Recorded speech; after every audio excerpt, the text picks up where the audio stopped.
Welcome to Pause for Peace. I'm glad you have joined me today. Here we are, moving into the second week of January, the second full week of January. This podcast being released on the 12th of January. And it's a day in the church calendar when we pause and remember the baptism of Jesus. One of the rituals that we do, a tradition that we have at Hillwood Presbyterian Church, USA, is that we also reaffirm our baptismal vows. Now, if you are not somebody familiar with churchy type things and you've never heard of a sacrament and you really don't know what the whole baptism thing is all about, I want to tell you a little story about my college days. And I'm sure that some of you have had this experience as well, being a part of a fraternity or a sorority. And if you were on a college campus that had frats and sororities, then you might have known there was a season when you had to get to know the different sororities or check out the different fraternities, and they would kind of get to know you and find out would you be a valuable member of their group and what might you do and all that kind of stuff. And then there was a period of pledging and initiation and all of that kind of stuff. And in my own experience, I was a part of a professional women's fraternity that was a music fraternity called Sigma Alpha Iota. Hey, everybody out there who's part of SAI, good to see ya. And we had this whole way that we had to be initiated into this women's fraternity for music. And there were songs that we had to sing and a ritual that we had to learn and all of these traditions, if you will, that were a part of being a member of Sigma Alpha Iota. I can't even tell you what they all are, not because I can't remember them, but because certain things were in this fraternal kind of sorority order, there are certain things that are secret. They're in-house kind of details that we are not to reveal to those who are outside of the fraternity or the sorority. But they are things that would allow us to recognize one another should we bump into somebody who's also part of SAI, say at the airport or, shopping somewhere.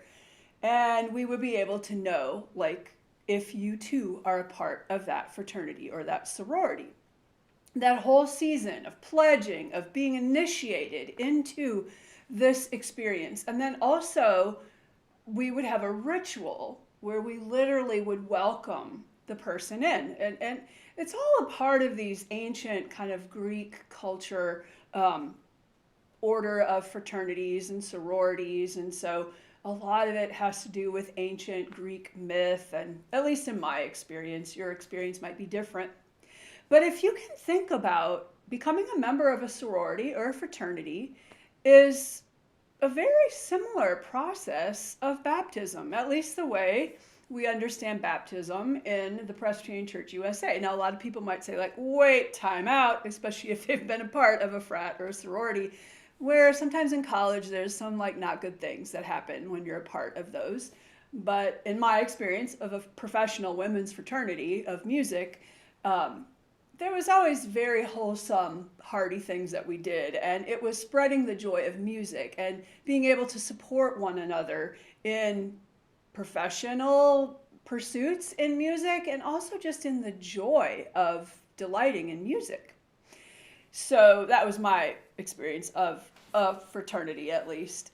But some others might have had some other experiences, so that to think about a fraternity or sorority being similar to baptism and the sacrament of baptism in the church might seem a stretch, but truly, in baptism, typically there would be a process where if it wasn't a baby, if it was somebody who was kind of age, they would be trained in the ways of the community. In order to become a full-fledged member of the community that was committing to a certain way, the way of Christ, which is the way of love, you needed to be trained in what the teachings of Jesus were and how the community would seek to live those teachings out, in learning the prayers and the liturgy or the rituals that the community would be about. There would be a process of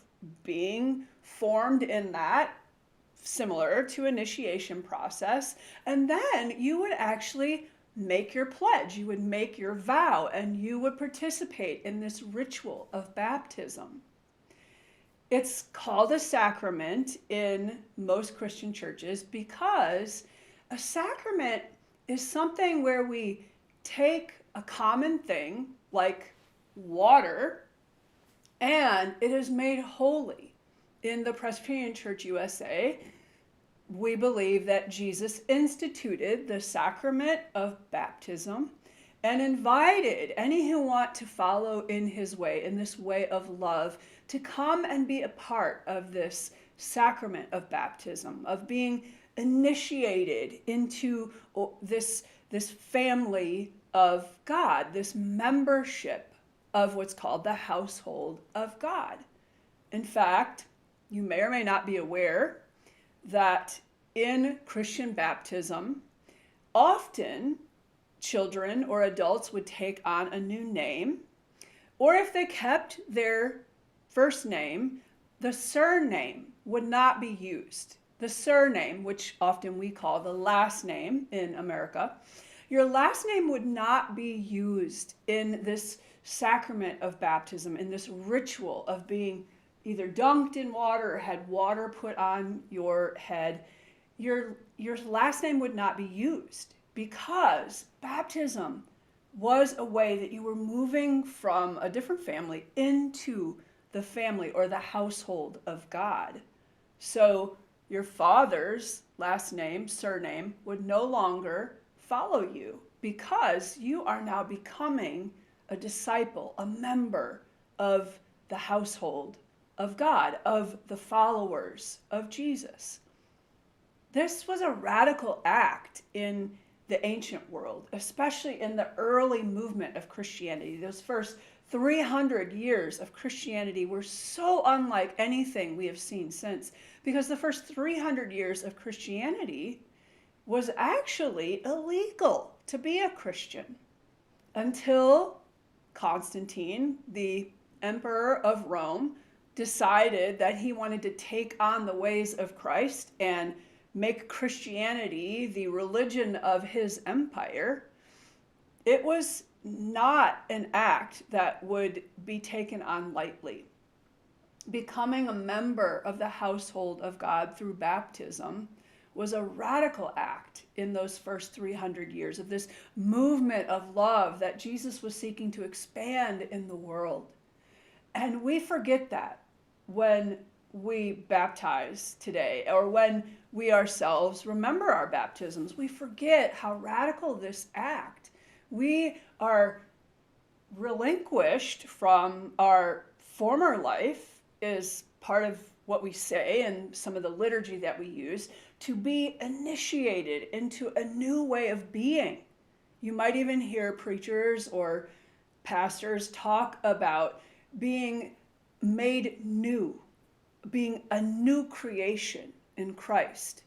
Literally letting go of the old ways and the old family, in some ways, you are a part of. Not that we renounce our family, but that we literally make our vows to this household of God, which can sound really scary if you're not a part of a Christian household or an expression of Christianity that really is seeking to live the way of love, which is the way of Christ. Because we all know that there are some very destructive experiences of Christianity and some theology that is not incredibly life-giving or affirming, and that really seeks to exclude more than to include, which is what a Christ with arms raised all the way across that cross was for all. We forget that, and we in Christianity can put up a lot of roadblocks and a lot of boundaries and say these people can be in and these people are not. In the Presbyterian Church USA, we say all it takes is a commitment to living the way of love, to saying that Yeshua, Jesus, is the Lord, the teacher I want to follow, because he is the one who saves my life, because he tells me who I really am, this precious, beloved child of God, this expression of incarnate spirit. Just like Jesus, we are those in whom God lives, because we are reminded by Jesus that God inhabits all matter, that God lives in flesh. And what we say in baptism is that we promise that Jesus is our Lord and Savior, and we will seek to follow in his way. We don't always get it right. We don't always stand against evil in the way that we should. We don't always disrupt systems that are based on fear and manipulation and coercion. And yet, we seek to do what we can to be people who live the way of love, who show grace and forgiveness in our daily living, who trust in the abundance and the abundant love that is God, and the abundance of the earth to produce for all, to be a living being that we can be in right relationship with as well. These are all the things we take on in baptism. And I was reminded recently in a little story in a book I've been reading called A Field Guide to the Wilderness, I believe, by Sarah Bessey. And I was reminded that we can focus so much in our lives on what we relinquish, what we let go, that we sometimes forget what we take on, what we stand for. We can be so against everything, but could we be a people who actually are clear about what we stand for? And here, as we're just at the beginning of 2025 still, it's a good time to get clear about what you stand for. If you're a follower of the way of Jesus, the way of Christ, I hope that you know to stand for love in all its expressions. I hope that you know that Jesus is about peace, which does not mean that anything goes. Anything does not go if it's antithetical, if it's against the way of love, if it's against the teachings of one who lived grace in this world, who sought to gather those who often were cast out, who said that it is more important that we live the ways of compassion than follow little bitty rules that may no longer be relevant to life today. So in our pause for peace today, I'll invite you to consider being baptized if you have not yet been baptized. But really what I want us to do is to spend some time turning inward and getting really clear about what you stand for. I hope that it is you stand for the way of love, but it might be something particular that you have had to turn away from, or that is bumping up against you in your life, and you know that it's just not right. And so you're trying to be clear about how it's not that, but what is it? What is it that you take a stand for, and that you say, this is what really, really matters to me, because that is your calling. That is the way you are to live in the world for God each day. So I'm going to invite you to get your feet flat on the earth. Wherever you are, the earth is underneath you somewhere. Get your feet flat on the earth. You might want to rock them back and forth a little bit and open that energy line between the bottom of your feet and the earth below. so that you can feel truly grounded in these moments. In the frenzy of these last several months of holidays, perhaps it's been difficult to feel grounded for you, and so get yourself regrounded right where you are. You cannot stand for anything if you're not grounded. Take a few deep breaths from your belly. You can hold them at the top of the breath, like at the crest of that wave, before you allow it to crash onto the seashore.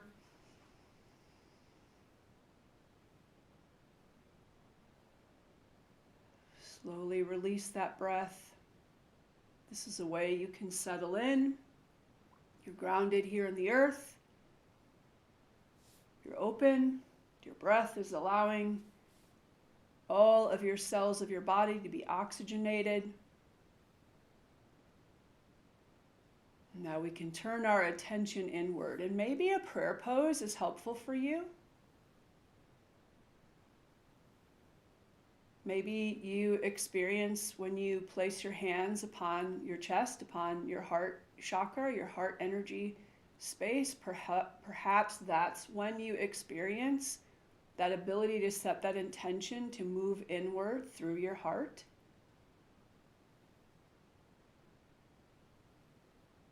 The energy of our heart is the bridge between heaven and earth, between here and there,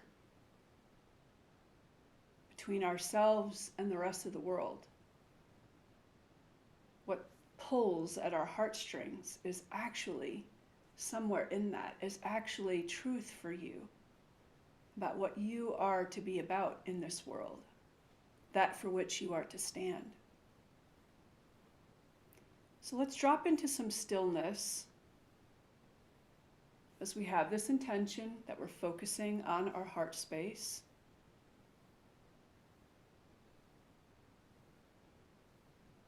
And perhaps for these moments, think of your heart as the heart space, as the bridge between your current awareness and the awareness of the God that is living in you, the spirit, the love that resides in you and each.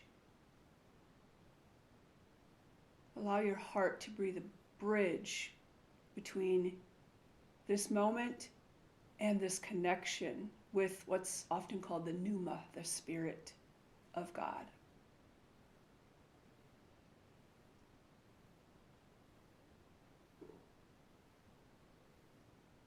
Whenever you feel pulled off, just return with your breath to the space of your heart.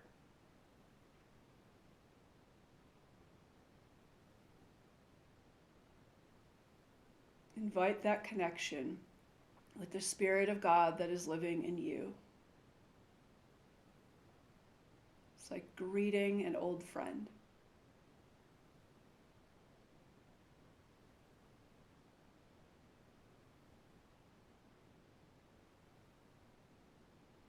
This is the old friend, the wise old friend, from whom you seek wisdom, so that you can hear that for which you stand.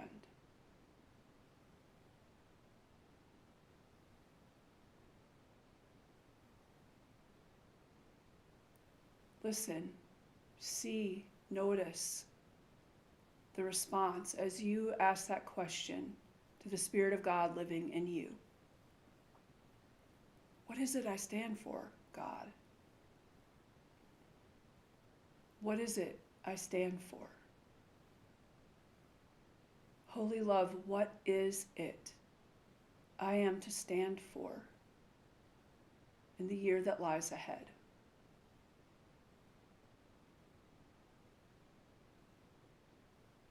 You might even place your palms, hands up in your lap. In this time of quiet, receiving that gift, that knowing, what is it I am to stand for?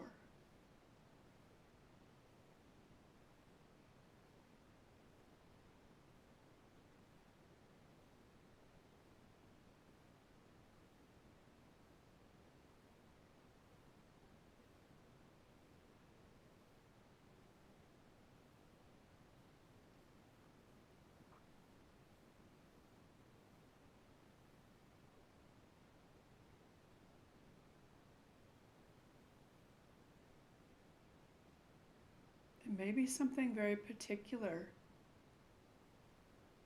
to your life, to what you're dealing with, the relationships that you have in your family or at work. Maybe something more general that you're hearing as something in our culture wars continues to be distasteful to you. Maybe you're hearing in these moments, receiving the gift now in these moments of not only why that might be distasteful to you, but what you can stand for instead.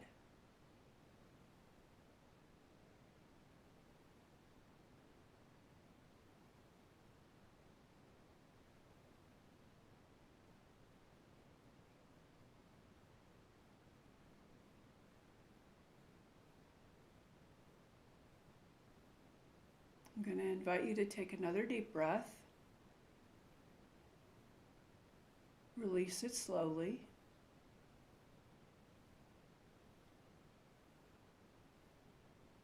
And if you're brave, I invite you to ask Great Spirit now to show you, to tell you, to give you some indication of what you can do about what you stand for. So again, if it's something particular to your days right now, for instance, if you're a person who has been called to stand for forgiveness, there may be relationships that you have which need some action. Perhaps some repair that needs to take place in a relationship with somebody or with a group of people, because you are somebody who stands for forgiveness. And forgiveness is step one in reconciliation, so that there can be repair between two or between groups, repair, renewal, recreation in the world. But forgiveness is that first step of letting go.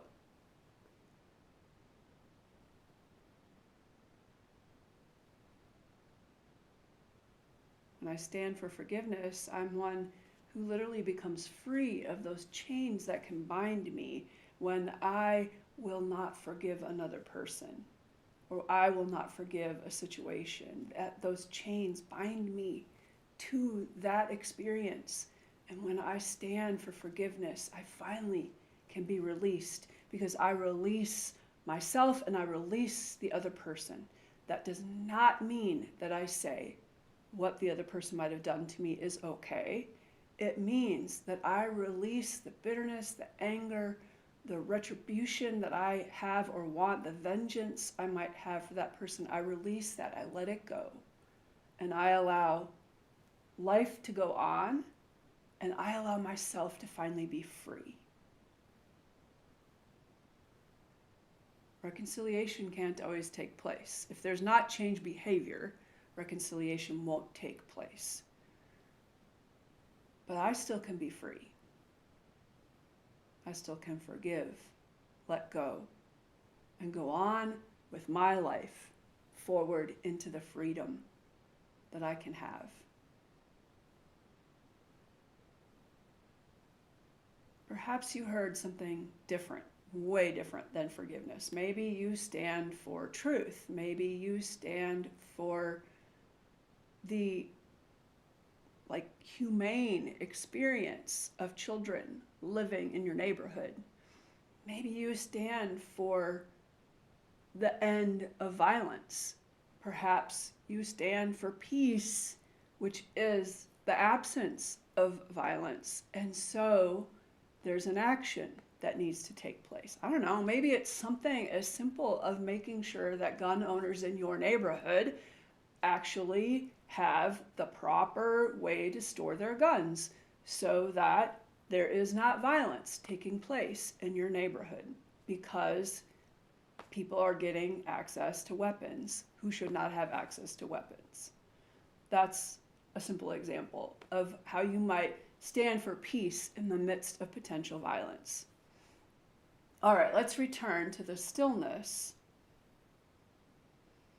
Another deep breath. And if you have not yet heard what it is you are to stand for, you can continue to listen for that.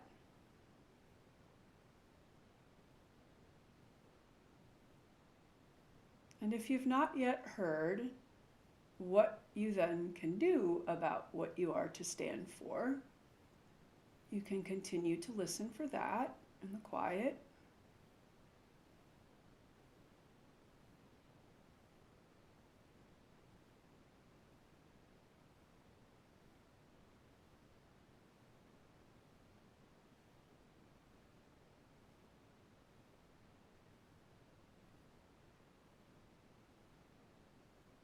Maybe you're not even at that place yet where you're hearing from this deep wisdom that is within you. And so maybe in the quiet, you just return to hands on your heart space, taking those deep breaths and setting that intention to connect with the Great Spirit, the Spirit of God that lives within you. Perhaps that's where you're at today.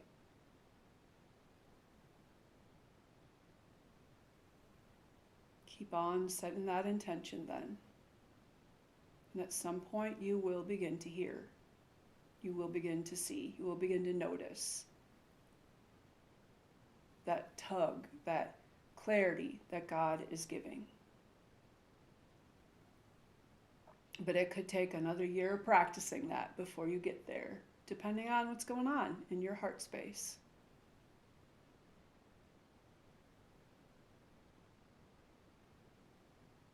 And if you need a little more time, you're welcome to pause this podcast. Otherwise, I'm going to invite you to return your hands to prayer pose, which is palms together, just at the chest level, the heart space level. Before you come back into the full awareness of these moments,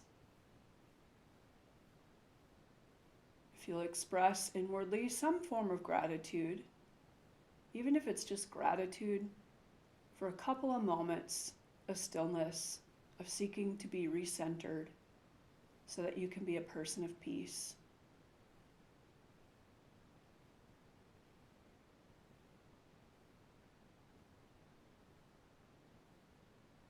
And then when you're ready, you can just place your palms back in your lap wherever you would like and return your awareness to this present moment. Maybe you need to heel toe your feet back into the ground, get you grounded back in this present moment. Open your eyes if you've had them closed.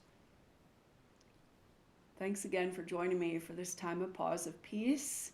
And I hope you have gotten some clarity about what it is you are to stand for, and how you might continue to be initiated into this way of love, of living the way of love in the world each day.